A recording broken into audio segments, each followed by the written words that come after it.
მოგესალმებით ჩემო ძვირფასო გამომწერებო არხის სტუმრებო. მოკლედ მოვედი, რათა გითხრათ კიდევ ამ ჩემი საყვარელი ფინანსური ცხრიანის შესახებ, რომლისათვისაც საჭირო არის წითელი ან მწვანე ფლომასტერი და თქვენი მარცხენა მაჯა, ჩემო კარგო ადამიანებო.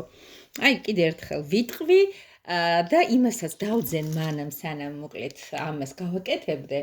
რომ დღევანდელი თვის ფარგლებში, ანუ გულისხმობ ჩვენს ივნის, შეიძლება მისი გაკეთება 3, 9, 11, 12, 14, 18, 20, 27, 29 და 30. მე მიგითითებთ, ამ დღეებში შეგიძლიათ გააკეთოთ და იქვე აუცილებლად დაგიწერთ. ეხლა რა არის, ვინც ეხლა შემოგვიერთდა და პირველად უყურებს ამას და ვინც არ უყურებს პირველად, კიდე გაიმეოროს. მე მაქვს ძალიან კარგი სურვილი და ჩემი საკუთარი გამოცდილებიდან გეუბნებით ყველაფერი ამაში. მას ასე. ჩვენ ვხატავთ კვადრატულ ცხრიანს. აი, ვიწყებთ ესე, ესე, ესე, ესე, ესე. ანუ ყველა წახნაგი უნდა კონდეს კვადრატული. აი ესე, ცხრიანი, ფინანსურ ცხრიანს ეძახიან. ზემოდან ვაწერთ არაერთგზეს მიდევს ეს ვიდეოები, მაგრამ მაინც შეგახსენებთ უსასრულობის ნიშანი და ქვემოთ უნდა დავწეროთ ჩვენი ფინანსური კოდი. ანუ ჩემ შემთხვევაში ის არის 93 14.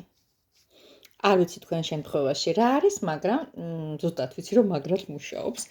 ძალიან მაგარია, ხალხო და ჯამართნო წითელი ან მწვანე ფლომასტერით გააკეთეთ ეს და კიდევ ერთხელ ხაზგასმით გეტყვით, რომ ეს შეიძლება 3 ივნის, ასევე შესაძლებელია და ძალიან კარგი ვერსია არის თუ გავაკეთებთ იმ დღეს როგორიც არის 9, 11, 12, 14, 20, 21, 27, 29 და 30 ივნისის თვის, აი ეს მოხატულობა ძალიან კარგად მუშაობს ფულის მოულოდნელ მოკრენასთან, მობრძანებასთან, მოქრობასთან, გაქრობასთან არა, მოქრობასთან გააკეთეთ, აუცილებლად დაწერეთ კომენტარებში, რომ ფინანსები მოდის თქვენთან.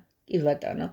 ვისაც უნდა ფინანსური კოდის გამოანგარიშება, ვისაც უნდა სხვა დახმარება ფინანსებთან მიმართებაში, რასაკვირველია არ გააჯანჯლებს და მომწერს.